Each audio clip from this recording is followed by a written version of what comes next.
Welcome back to my channel. ನಮಸ್ಕಾರ ಪ್ರಿಯರೇ. ಇಂದು ನೀವು ನಿಮ್ಮ ಮನಸ್ಸಿನಲ್ಲಿರುವ ವ್ಯಕ್ತಿಯ ಬಗ್ಗೆ ಯೋಚಿಸಿ ಈ ರೀಡಿಂಗ್ ಕೇಳುತ್ತಿದ್ದರೆ ಈ ಸಂದೇಶ ನಿಮಗಾಗಿ. ಅವರ ಇಂದಿನ ಎನರ್ಜಿ ಹೇಳುವುದು ಏನೆಂದರೆ, ಅವರು ನಿಮ್ಮನ್ನು ಸಂಪೂರ್ಣವಾಗಿ ಮರೆತಿಲ್ಲ.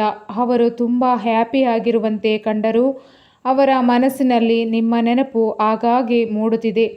ನಿಮ್ಮ ಜೊತೆ ಕಳೆದ ಕ್ಷಣ, ನಿಮ್ಮ ಮಾತು, ನಿಮ್ಮ ನಗು ಇವೆಲ್ಲವೂ ಕೆಲವೊಮ್ಮೆ ಅವರ ಹೃದಯವನ್ನು ಸ್ಪರ್ಶಿಸುತ್ತಿವೆ. ಈ ಸಮಯದಲ್ಲಿ ಅವರು ನಿಮ್ಮನ್ನು ಮಿಸ್ ಮಾಡುತ್ತಿದ್ದಾರೆ, ಆದರೆ ಅದನ್ನು ಹೊರಗೆ ತೋರಿಸುವುದಿಲ್ಲ.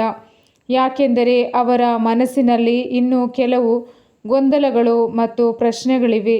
ನಾನು ಮಾತನಾಡಬೇಕಾ? ಅವರು ನನ್ನ ಬಗ್ಗೆ ಏನು ಯೋಚಿಸುತ್ತಿರಬಹುದು? ಇಂತಹ ಪ್ರಶ್ನೆಗಳು ಅವರ ಮನಸ್ಸಿನಲ್ಲಿ ಓಡಾಡುತ್ತಿವೆ. ಅವರು ನಿಮ್ಮ ಬಗ್ಗೆ ಯೋಚಿಸಿದಾಗ ಒಂದು ಸಣ್ಣ ನೋವು ಮತ್ತು ಒಂದು ಸಿಹಿ ನೆನಪು ಎರಡೂ ಒಟ್ಟಿಗೆ ಬರುತ್ತಿವೆ. ಕೆಲವೊಮ್ಮೆ ನಿಮ್ಮ ಪ್ರೊಫೈಲ್ ನೋಡಬೇಕೆಂದು, ನಿಮ್ಮ ಬಗ್ಗೆ ತಿಳಿದುಕೊಳ್ಳಬೇಕೆಂದು ಅನಿಸುವ ಭಾವನೆ ಕೂಡ ಬರುತ್ತಿದೆ. ಈಗ ಅವರು ತಮ್ಮ ಭಾವನೆಗಳನ್ನು ಮರೆಮಾಚಿಕೊಂಡು ಮೌನವಾಗಿ ಗಮನಿಸುತ್ತಿದ್ದಾರೆ. ಈ ರೀಡಿಂಗ್ನಲ್ಲಿ ಕಾಣುತ್ತಿರುವ ಮುಖ್ಯ ಸಂದೇಶ ಏನೆಂದರೆ, ನಿಮ್ಮ ನೆನಪು ಇನ್ನೂ ಅವರ ಹೃದಯದಲ್ಲಿ ಜೀವಂತವಾಗಿದೆ.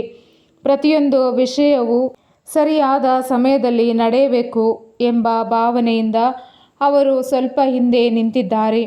ನೀವು ಈಗ ಮಾಡಬೇಕಾದದ್ದು ಒಂದೇ, ಅವರ ಬಗ್ಗೆ ಅತಿಯಾಗಿ ಚಿಂತಿಸುವುದಕ್ಕಿಂತ ನಿಮ್ಮ ಸಂತೋಷ ಮತ್ತು ನಿಮ್ಮ ಜೀವನದ ಮೇಲೆ ಗಮನ ಕೊಡಿ.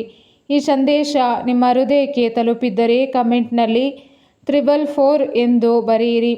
Please subscribe to my channel. ಮತ್ತೊಂದು ಸುಂದರ ರೀಡಿಂಗ್ನಲ್ಲಿ ಭೇಟಿಯಾಗೋಣ. ಅಲ್ಲಿಯವರೆಗೆ ನಿಮ್ಮ ಹೃದಯವನ್ನು ಪ್ರೀತಿಯಿಂದ ಕಾಪಾಡಿಕೊಳ್ಳಿ. ಈ ರೀಡಿಂಗ್ ಮನೋರಂಜನೆ ಮತ್ತು ಆತ್ಮಾವಲೋಕನಕ್ಕಾಗಿ ಮಾತ್ರ. ಇದು ಖಚಿತ ಭವಿಷ್ಯವಾಣಿ ಅಲ್ಲ.